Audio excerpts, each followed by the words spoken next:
जय श्री महाकाल आदेश। सदैव से ही हमारी संस्कृति में नागों का एक विशेष स्थान रहा है और नागों की शक्तियां भी अपने आप में बहुत ही अद्भुत थीं। यहां तक कि उनकी शक्तियां संकल्प या इच्छा शक्ति पर चलती थी, जिसके विषय में बहुत सारे लोगों ने सुना होगा। इच्छाधारी नाग या मणिधारी नाग और भी बहुत सारी चीजें। तो नाग भी एक तरीके से योद्धा होते थे और इनके अंदर एक क्षमता होती थी कि ये सर्पों का रूप लेते थे। नाग भी एक तरीके से इंसान जैसे ही होते थे। नाग और सर्प में भिन्नता है। तो नागों की जो शक्तियां होती थी वो बहुत ही अद्भुत होती थी और इसके साथ ही नागों की एक विद्या, शरीर से जुड़ी हुई भी विद्या होती थी, जिसमें कि कायाकल्प या आयु को लंबा करने की विद्या। तो ऐसी बहुत सारी चीज़ें होती थी और इसके साथ नाग साधना करने के साथ ही व्यक्ति के अंदर आकर्षण शक्ति भी बढ़ती है और उसके साथ बहुत सारी चीज़ें होती हैं।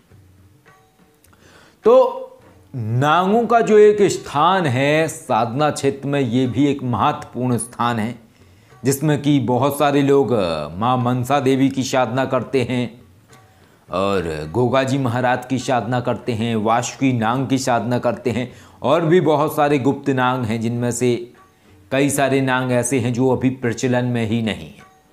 और नागों की बहुत सारी जातियां हैं। कुछ जातियां ऐसी जो प्रचलन में हैं, तो कुछ जातियां ऐसी हैं जो पूर्ण तरीके से गुप्त हैं। और यहाँ तक कि उनमें से, उन जातियों में से कुछ ऐसे गुप्त नाग हैं जो कि अपने आप में बहुत बड़े तपस्वी हैं। और यदि कोई व्यक्ति उन नागों की साधना करता है तो उन्हें उनके द्वारा दिया जाने वाला ज्ञान प्राप्त होने लगेगा, जो कि उन्होंने अपने जीवन में अर्जित किया होता है। तो नाग साधना करने के साथ बहुत सारे रहस्य व्यक्ति के जीवन में खुलते हैं। और यदि व्यक्ति एक नाग साधना कर लेता है तो उसे नाग और उनकी शक्तियों के विषय में बहुत ही ऐसी जानकारियां प्राप्त होती हैं जो कहीं उल्लेखित नहीं है। तो आज मैं आप सभी को नाग साधना का एक बीज मंत्र बताने वाला हूं, जो कि गुप्त बीज मंत्र है। और इस साधना को करने के बाद व्यक्ति के अंदर आकर्षण शक्ति का उदय होगा और इसके साथ ही जो नाग हैं वो व्यक्ति की तरफ आकर्षित होने लगेंगे। मेरी बात का भेद समझने की कोशिश करिए। नाग और सर्प में फर्क है। सर्प अलग हैं, नाग अलग हैं। नाग जो होते थे वो इंसान जैसे होते थे, इंसानी स्वरूप होता था उनका, लेकिन उनके अंदर क्षमता होती थी अपने शरीर को रूप परिवर्तित करने की, जो कि वो एक विशेष स्वरूप में यानी कि सर्प की श्रेणी में या सर्प रूप में अपने आप को परिवर्तित करते थे। तो आज नाग साधना बताने वाला हूँ, नाग बीज मंत्र बताने वाला हूँ। इस बीज मंत्र की साधना करने के बाद व्यक्ति के अंदर आकर्षण बढ़ जाएगा और इसके साथ ही स्वप्न के माध्यम से कोई भी नाग उस व्यक्ति से, उस साधक से, उस साधिका से संपर्क करेगा और इसके साथ ही बहुत सारी गूढ़ विद्याओं का उसे ज्ञान होने लगेगा। और इसके साथ कहते हैं ना कि कई बार जब व्यक्ति अपनी उस जाति में कोई गलती करता है या उस श्रेणी में कोई गलती करता है तो उसको उसके दंड स्वरूप मनुष्य श्रेणी में भेज दिया जाता है। ऐसे कई सारे गंधर्व हैं, कई सारे ऐसे यक्ष हैं जिन्होंने अपने जीवन में कई सारी गलतियां की, तो उनके गलतियों के फलस्वरूप उन्हें मनुष्य योनि में भेज दिया जाता है। और जब तक वो अपनी उस भूल का प्रायश्चित नहीं कर लेते हैं तब तक उन्हें दोबारा उनकी जातियों में नहीं बुलाया जाता है, यानी कि उस श्रेणी में नहीं बुलाया जाता है। यानी मनुष्य श्रेणी से उन्हें दोबारा से न ही गंधर्व श्रेणी में बुलाया जाता है, ना ही उन्हें यक्ष श्रेणी में बुलाया जाता है। इसी तरीके से नागों में से भी कई सारी ऐसी चीज़ें हैं जो आप लोग नहीं जानते हैं। तो नागों में भी ऐसा होता है, यदि कोई नाग कोई गलती करता है तो उस गलती के फलस्वरूप उस नाग को पृथ्वी लोक पर भेज दिया जाता है, यानी कि मनुष्य जीवन में भेज दिया जाता है।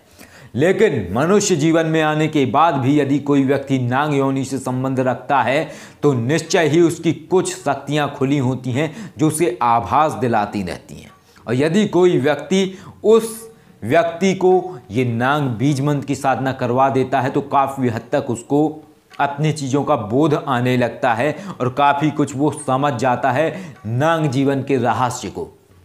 आज भी बहुत सारे ऐसे नांग जीवन से या नांग श्रेणी से संबंध रखने वाले लोग हैं जिन्हें मैं जानता हूं और उनका स्वभाव बहुत ही अच्छा है, क्योंकि नांग श्रेणी से जुड़े हुए जो लोग होते हैं उनके अंदर सम्मोहन शक्ति बहुत तीक्ष्ण होती है, आकर्षण शक्ति भी होती है। बस वजह केवल इतनी होती है कि मनुष्य जीवन में आने के बाद वो अपनी शक्तियों को भूल जाते हैं और उन्हें अपनी क्षमताओं का बोध नहीं रहता है। यदि कोई साधक या व्यक्ति जो जान जाता है कि ये व्यक्ति नांग श्रेणी से है, यदि उन्हें बोध करा देता है और उनकी कोई सिद्धियां खुलवा देता है तो इसके साथ वो एक सिद्धि के खुलते ही सारी की सारी सिद्धियों को बारी बारी से खोल सकते हैं। तो ऐसी तमाम चीज़ें हैं और ऐसी बहुत सारी चीज़ें हैं, तमाम तरीके की ऐसी बातें हैं जो आपको एहसास दिलाती हैं। ऐसे ही हमसे एक साधक मिले, तो जब वो मिले, उनकी मुलाकात हमसे हुई, तो इसके बाद हमें एहसास हुआ, उनके अंदर क्या एहसास हुआ कि ये नांग श्रेणी से है। क्यों? क्योंकि जब वो बैठ के हमसे बात कर रहे थे तो अंधेरा था कमरे में, लेकिन उनकी आंखें बीच बीच में ब्लिंक करती थीं, जैसे येलो या ब्लू कलर की लाइट होती है वैसे उनकी आंखें चमकती थीं एक एक सेकंड को, और सम्मोहन शक्ति इतनी तीक्ष्ण थी कि नज़र उनकी हटती ही नहीं थी। जब मैंने देखा तो लगा कि कुछ तो अद्भुत है, और जब उनकी बारीकियों को जानने की कोशिश करी तो उनकी ये कहानी निकली कि वो नांग श्रेणी से है। तब हमने उनसे पूछा कि आपका सर्पों के प्रति कैसा विचार है। उन्होंने कहा कि सर्पों से तो बड़ा भय लगता है। इसके बाद हमने बोला कि क्या कभी आपकी ज़िंदगी में कुछ अजीब सा हुआ सर्पों से जुड़ा हुआ, कुछ तो अलग, कुछ ऐसा जो सोचने पर मजबूर करता हो।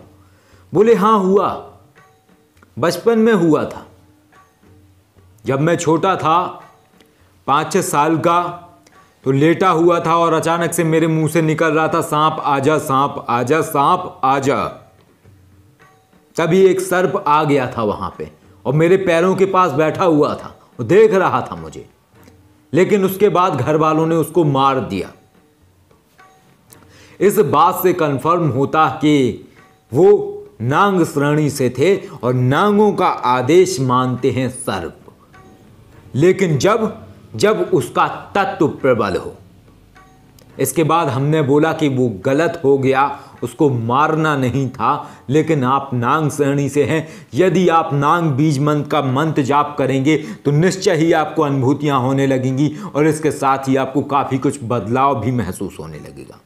इसके बाद उन्होंने कुछ समय नांग बीज मंत्र का जाप किया तो कुछ अलग अनुभव हुए, लेकिन किन्हीं कारणों के चलते वो पूरी साधना नहीं कर सके। तो इस तरीके से इस दुनिया में आज भी नांग हैं और नांग श्रेणी के जो लोग होते हैं उनका स्वभाव बहुत ही शांत होता है, बहुत ही गंभीर होता है और इसके साथ ही बहुत ही विश्वसनीय होते हैं वो लोग। लेकिन नांगों में भी अलग अलग श्रेणी के लोग होते हैं, अलग अलग तरीके के उनके स्वभाव होते हैं, सारे एक तरीके के नहीं होते हैं। लेकिन एक विशेषता होती है नांग श्रेणी के लोगों की कि वो उनके जो खास दोस्त होते हैं या मित्र बनते हैं वो भी कहीं ना कहीं नांग जाति से जुड़े हुए लोग होते हैं।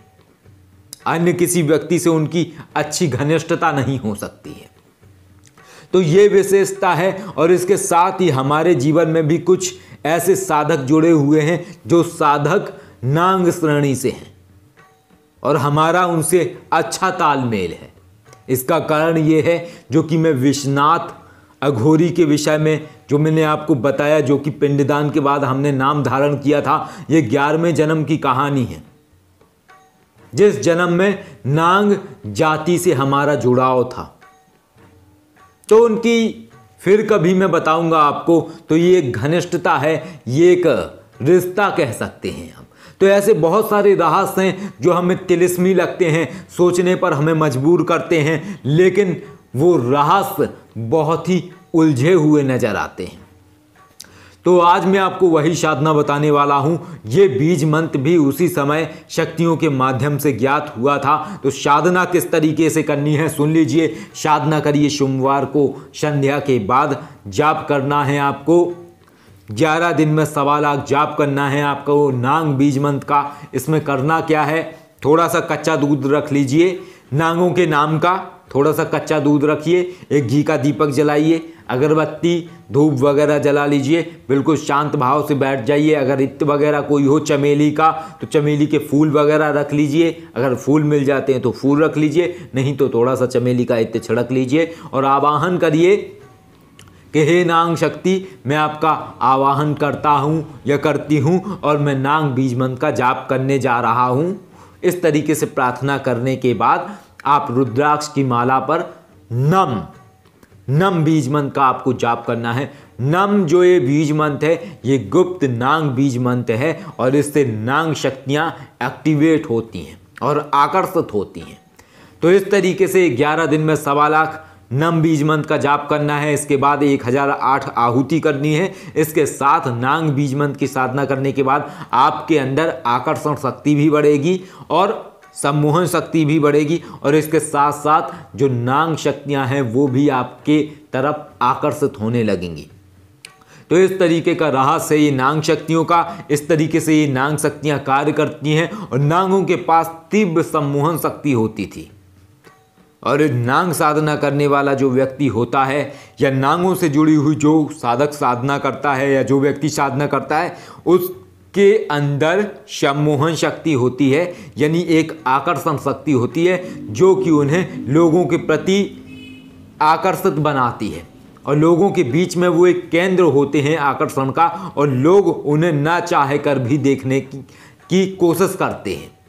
तो इस तरीके का ये प्रभाव है और इसके साथ साथ नांग शक्तियों के बहुत ही गुण रहस्य हैं। एक बार नांग बीज मंत्र की साधना करने के बाद आप बहुत सारे नांगों की साधना कर सकते हैं, जिनमें बहुत सारे अलग अलग तरीके के नांग हैं। मैंने भी अपने समय में नांग साधना की हुई थी और उसके बहुत अच्छे परिणाम मुझे नजर आए और उसके साथ ही बहुत सारे ऐसे रहस्यों को जाना जो कि नांगों से जुड़े हुए रहस्य हैं। लेकिन याद रहे, नांग लोक में आप कभी भी बिना नांगों की मर्जी के नहीं देख सकते हैं, क्योंकि नांग लोक पर नांग कवच का पहरा लगा होता है, जिसके चलते आप कभी भी उनके बारे में पूर्ण तरीके से नहीं देख सकते हैं। और नांग कवच का भेदन करना आपको आना चाहिए, तभी आप नांग लोक में यात्रा कर सकते हैं सूक्ष्म मानस शरीर के माध्यम से या मानस शक्तियों के माध्यम से। इसके बिना नहीं कर सकते हैं।